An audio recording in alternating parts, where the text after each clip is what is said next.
True loyalty is not tested when times are good and money is flowing. It is tested when freedom is on the line and the feds are knocking. Sometimes the biggest threat is not the enemy outside, but the one sitting closest to you at the table, eating your food and smiling in your face. So, imagine this, fam. You are Lil Durk, the undisputed king of OTF. You turned only the family into a movement. You pulled your day ones out the mud, put chains on their necks, money in their pockets, and even shouted them out on tracks after they did hard time. You built loyalty, or so you thought. Then one night in October 2024, the feds swarm in. They hit you with murder-for-hire conspiracy charges. Allegedly you dropped bags, private jets, cars, and OTF credit cards to take out Quando Rondo as revenge for King Von. But the hit went left. Instead of Quando, his cousin Lil Pab caught them bullets in Los Angeles. Now you're staring at life in prison, or worse. But here's what really got the streets exploding. The knife didn't come from the ops. It came from inside the circle. From somebody you fed when he came home broke after doing 12 years in prison. Somebody you treated like real family. Somebody nobody in a million years would have suspected. Fans are in pure shock right now. Comment sections are on fire. Memes flooding timelines. Because that viral interrogation room photo dropped, OTF Jam, sitting there calm as hell, munching on McDonald's like it's a victory meal, while allegedly spilling everything. Wire worn for years. Conversations recorded. Secrets handed over on a silver platter. And he allegedly had been wearing a wire for the last 2 years. I'm 22 to 24. I know I'm a real witness. Like, A lot of niggas don't can't say the same. Like my whole time, yeah, I'm straight. Whack 100 and DJ Academics went crazy on it. Streets started calling him the secret rat no one saw coming. And when the backlash hit, Jam didn't even fully deny it. In February 2026 from prison, he dropped taunting Instagram stories like, "I hope y'all taking care of yourselves and not waiting on Durk to pay your bills." Cold. Meanwhile, Lil Durk has already spent over 544 days locked up with no bond. His trial, which kept getting pushed, is now locked in for August 25, 2026. King Von's own cousin, OTF Vonnie, allegedly singing so loud in court that Durk couldn't hold it in and reacted heavy. Other OTF members, D Boogie Flocka, whispers say the circle is cracking left and right with cooperating witnesses. I'm keeping real with you. I had a gun in the constant drill. I'm out on bond for a gun, gang. I can't afford to go back. I tell you, no. Okay, okay. Look, I'm telling you what's what. Okay. I can get you, bro. I can get you whoever you need off of this area. Okay, just so you know, everything's being I recorded. don't care about that shit. That for you, that helps you because then you're willing to work the community on getting shit out the street. But look, you gonna work with me? Just I will work time. with you. And look, I swear to God, look, But I need to go over there before. All right, look. I'm finna tell you what kind of gun. Okay. Be 100 with me. If I'm going to jail, or can I help you out loud to get out? But I can't go to... If you help us out, I'm gonna stay you with the park while it you're has on to be in the station. It cannot be out here. I understand. I got to be a procedure. Yeah. And everything. But bro, like, we could do that shit later. Like, if I go in right now, they gonna know something. I went to jail and I'm out on bond for a pipe. I can't even get the car out, bro. It's stuck. Fuck that car. Bro, for real, bro. Oh my Hang on. This ain't just a case anymore. This is the full internal collapse of only the family. The same crew that preached loyalty louder than anybody, now eating each other alive. How does the man you help the most become the one helping the feds bury you the deepest? If your own day one can smile in your face, take your money, eat at your table, then turn around and wear a wire, then tell me, who can you really trust in this rap game? This story is messy. It's painful. It's got twists that got everybody questioning everything they thought they knew about OTF. Stick with me because we're about to dive deep. The secret OTF snitch nobody suspected, how the betrayal went down, the viral clips, the courtroom explosions, the street reactions, and what this really means for Durk's future. Buckle up, fam. This one might just end OTF as we know it.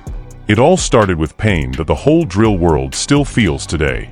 November 2020. King Von, Lil Durk's brother in Everything But Blood, gets gunned down outside an Atlanta hookah lounge. The man who pulled the trigger? Quando Rondo's crew. That night changed everything for Durk. The grief was heavy. The streets were watching. And in the eyes of many, a debt of blood was created that night. Fast forward to August 20th, 2022. A gas station in West Hollywood, Los Angeles turns into a war zone. Shots ring out. Quando Rondo was the intended target. That's what the feds are saying loud and clear. But Quando walked away. Instead, his cousin Xavier Lulpeba Robinson, just 23 years old, caught multiple bullets and died right there on the pavement. The feds claim this wasn't random street violence. Nah, this was a paid hit. A murder-for-hire plot financed and orchestrated from the top. And who do they point the finger at? Lil Durk himself. According to the indictment, Durk allegedly put up serious money. Rumors floating around $1 million bounty, plus private jets, cars, guns, and even OTF credit cards to make sure Quando paid for Von's death. 5 alleged OTF affiliates were right there in the mix: Vonnie Kayvon London Grant, King Von's own blood cousin, DeAndre Wilson, Flocka, Keith Jones, Brownies, David Lindsay, and Boogie Asa Houston. They all got hit with federal charges right alongside Durk in October 2024 when the feds swooped in Florida. Durk was living his best life, fresh off a Grammy for All My Life with J. Cole, tours popping, money flowing. Then boom. Handcuffs. No bond. He's been sitting in federal custody for over 540 days now, beard long, stress showing in every court appearance. His lawyers keep fighting for bond, keep pushing motions to dismiss, saying the evidence is weak and some of it is straight false. But the government ain't playing. They say this case is extraordinarily complex with thousands of pages of discovery, surveillance, phone records, and witness statements. Now here comes the part that broke the internet and shattered whatever was left of OTF's family image. While Durk was building, feeding, and protecting his circle, one man inside that same circle was allegedly playing both sides for years. That man? OTF Jam, also known as EBK Jam or Jammer. Let's talk about who Jam really was to Durk. This wasn't some random affiliate. Jam did over 12 years in prison on an attempted murder case. When he finally touched down in 2022, broke and fresh out the system, Durk didn't turn his back. He put him on. Reports say Durk gave him over $50,000, hooked him up with cars, jewelry, support, everything a day one needs to get back on his feet. Durk even shouted him out in King Von's track Back Again. Jammer, get out that jam, I give him 50, ain't gotta ask again. That's real love, right? Or so everybody thought. But according to the streets, Whack 100, DJ academics, and viral clips that flooded timelines right after Durk's arrest, Jam allegedly started wearing a wire. For years. Recording conversations. Feeding information straight to the feds. Smiling in Durk's face at the studio, at the parties, at the OTF functions, while secretly building a case against the very man who helped him. And then the photo dropped. That now infamous interrogation room picture. OTF Jam sitting there, calm as hell, munching on a McDonald's meal, burger, fries, probably a Coke, looking straight up at the security camera like he's posing for the gram. The memes went crazy. McSnitch meal. Big Mac and a rat. He told for a Happy Meal and extra sauce. The internet had a field day, but behind the jokes was pure shock. Fans couldn't believe it. This was supposed to be family. This was the same circle that preached only the family louder than anybody in the game. Durk built his whole brand on loyalty, taking care of his people, never leaving nobody behind. And now the man he helped the most was allegedly the one helping bury him the deepest. But Jam wasn't the only one. Whispers started turning into loud accusations. OTF Vonnie, King Von's actual cousin, caught serious heat too. Courtroom footage and reports say Vonnie was cooperating. Durk allegedly couldn't hold his reaction when he heard it in court. Some clips show Durk getting loud, emotional, screaming out. His sister-in-law even went on IG and flat out called Vonnie a rat. Protective orders started flying. The whole OTF circle looked like it was cracking from the inside. Other names started floating, Boogie Flocka, some allegedly flipping or at least talking. One report even said Flocka went missing for a minute, adding more fuel to the fire.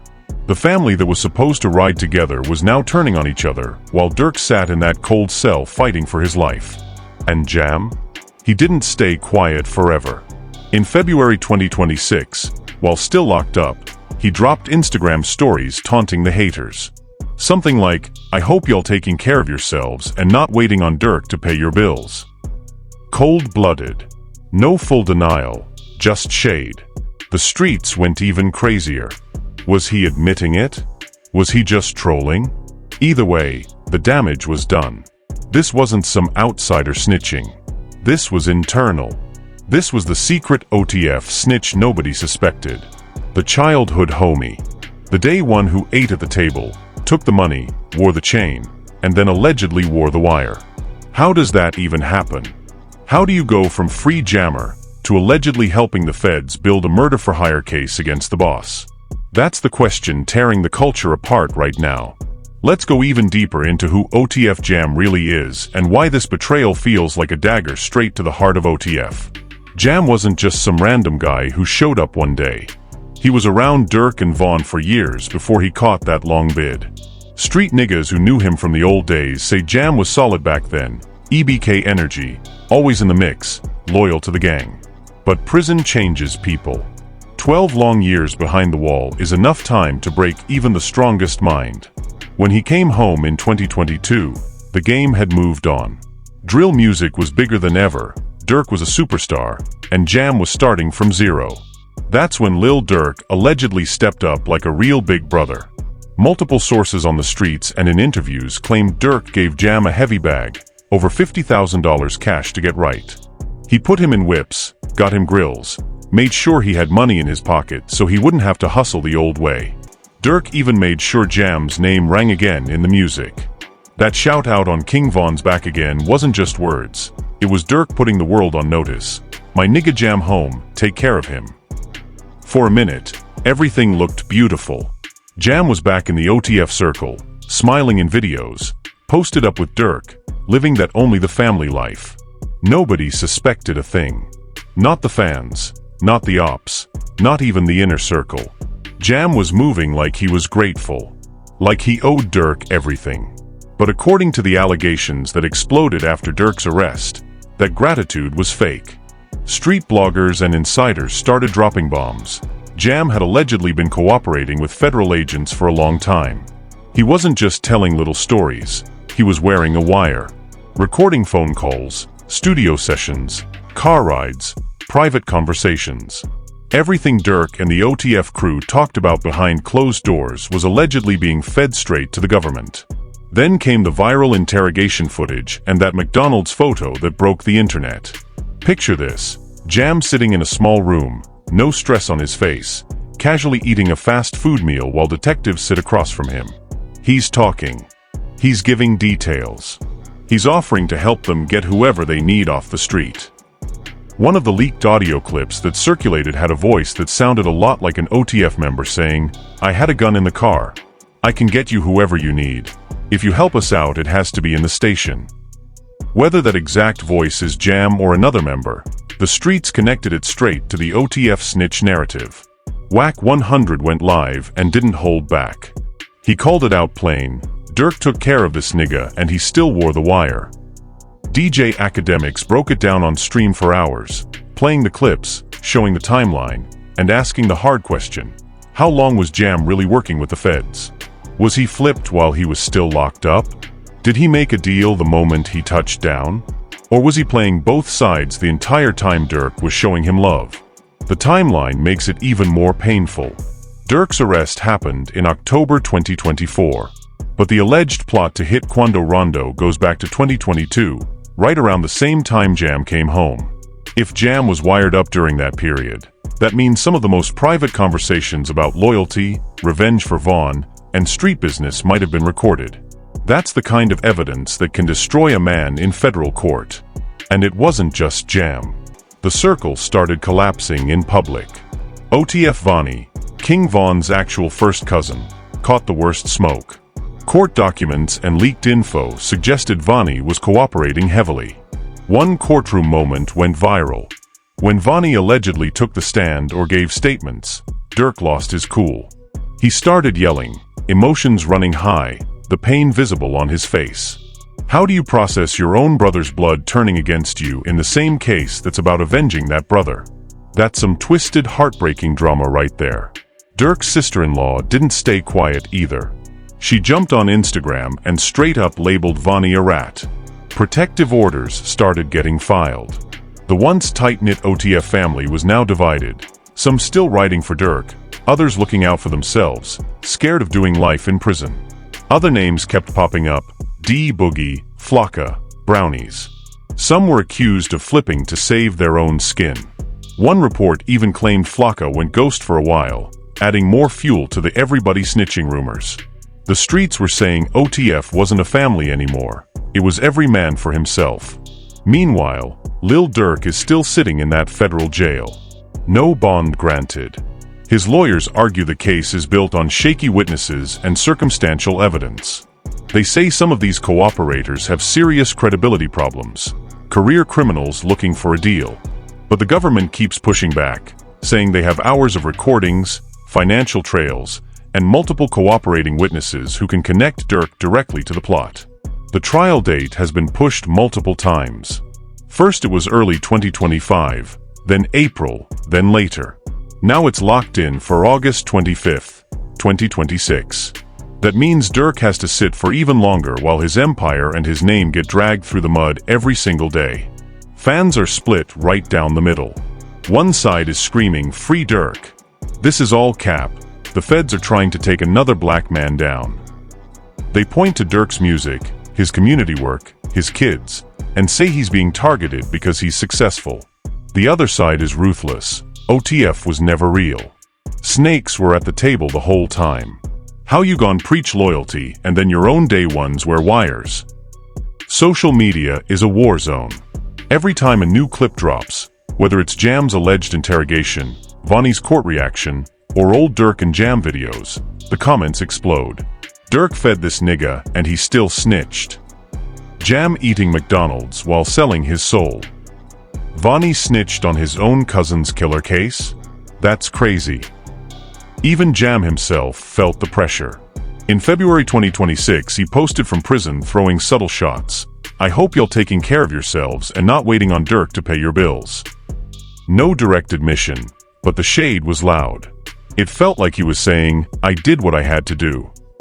That post alone caused another wave of memes and outrage. This is the real spice, fam. This is what happens when the internal circle collapses. When the people you trusted the most become the ones who can hurt you the worst. Lil Durk built OTF on the idea of loyalty above everything. Now that same loyalty is being used against him in the most brutal way. And the worst part? We still don't know the full truth. How many wires were really worn? How deep did the cooperation go? Which conversations were recorded? What exactly did Jam tell them? Right now, as we sit in April 2026, the tension is thicker than ever. Lil Durk has already spent more than 550 days behind bars with zero bond. Every court appearance shows a man who looks more drained, more stressed, but still holding that same cold stare he's known for. His lawyers are fighting tooth and nail, filing motion after motion, claiming the entire case rests on unreliable cooperators who are only talking to save their own necks. They argue that these so-called witnesses have every reason to lie, reduce sentences, drop charges, money, protection, the usual federal playbook. But the government is doubling down. They say they have financial records showing OTF credit cards being used, travel logs, private jet receipts, gun purchases, and most importantly, statements and recordings from inside the circle. If even half of what's being alleged about OTF Jam is true, then those recordings could be devastating in front of a jury. Let's be real about the emotional weight of this collapse. King Von's death already left a massive hole in Durk's life. He turned that pain into music, into protecting Von's kids, into building OTF even stronger. Now, in the very case that's supposed to be about avenging his brother, his own people are allegedly turning against him. Vonnie, blood cousin, cooperating? That cuts different. That's family turning on family in the most public and painful way. Durk's reactions in court, the yelling, the visible frustration, you can feel the betrayal in every clip that leaks. Then there's the rest of the OTF crew. Some members are still riding heavy for Durk, posting free smirk every day, putting up old throwback pictures, trying to keep the brand alive.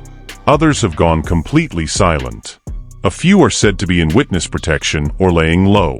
The "only the family" slogan that once sounded powerful now feels ironic to a lot of people.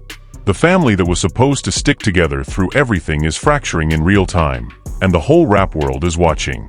Street reactions have been brutal. Chicago drill pages, Atlanta blogs, LA accounts, everybody is picking sides. Some OGs are saying this is what happens when money and fame get involved. Loyalty gets tested and most people fail. Others are defending Durk hard, calling the whole thing a federal setup to take down another successful black artist who came from the trenches. DJ academics, Whack 100, and even some Breakfast Club interviews have spent hours breaking down the timeline, the clips, and the possible motives. And Jam? He remains the face of this entire secret snitch saga. The man nobody suspected. The one Durk helped the most. Every time that McDonald's interrogation photo resurfaces, fresh memes and outrage flood the timeline. People still can't believe a grown man could allegedly eat fast food while helping build a federal case against his own people. Whether the audio clips are fully confirmed as Jam or not, the streets have already made up their mind. To them, he is the ultimate example of snake in the grass. What makes this story even spicier is how it exposes the dark side of the family narrative in rap. For years we've heard rappers preach loyalty, day ones, ride or die. Durk took it to another level with OTF, clothing line, label, crew, everything. He made it look like real brotherhood. Now the collapse is showing what happens when that brotherhood gets tested by serious federal time. When freedom is on the line, how many people really stay solid? How many flip the second the feds offer a deal? As we head toward the August 25th, 2026 trial date, the big questions remain. Will Jam actually take the stand? Will Vonnie testify against Durk in open court? How strong is the physical evidence versus the word of cooperators? Can Durk's legal team successfully paint these witnesses as liars who would say anything to save themselves? If Durk beats this case, it will be one of the biggest comeback stories in rap history. He'll walk out stronger, maybe even more respected for surviving the ultimate betrayal. But if the cooperators hold up and the recordings are as damaging as rumored, Durk could be looking at life behind bars. No more music. No more watching his kids grow up. No more OTF empire. Either way, the damage to the brand is already done. Only the family now carries a permanent stain in the eyes of many. The trust is broken. The circle is cracked. And the streets will be talking about this internal collapse for years to come. This case isn't just about Lil Durk versus the government anymore. It's about loyalty, betrayal, survival, and what family really means when the lights are off and the feds are knocking. The secret OTF snitch no one suspected didn't just hurt one man. He helped tear down an entire movement from the inside. And whether you love Durk, hate him, or are neutral, you have to admit, this story is one of the messiest, most painful chapters in modern drill and rap history. So there it is, family. The full breakdown of Lil Durk's internal circle collapse and the secret OTF snitch nobody saw coming. From the pain of losing King Von, to the alleged murder-for-hire plot, to the shocking betrayals by Jam, Vonnie, and others inside the circle, this story has every element of real-life drama: loyalty tested, trust destroyed, and an empire hanging in the balance. Right now Durk sits in federal custody fighting for his freedom, while the very people he fed are allegedly singing to save themselves. The McDonald's interrogation clips, the taunting prison posts, the courtroom outbursts, it's all too much. OTF as we knew it may never be the same again. But the biggest question still remains: who can you really trust when the bag gets big and the feds come knocking? Is true loyalty even possible in this game anymore? We want to hear from you. Drop your thoughts in the comments right now. Do you think OTF Jam really wore the wire and snitched? Is Vonnie's cooperation the ultimate betrayal? Will Durk beat this case in August 2026, or is the evidence too strong?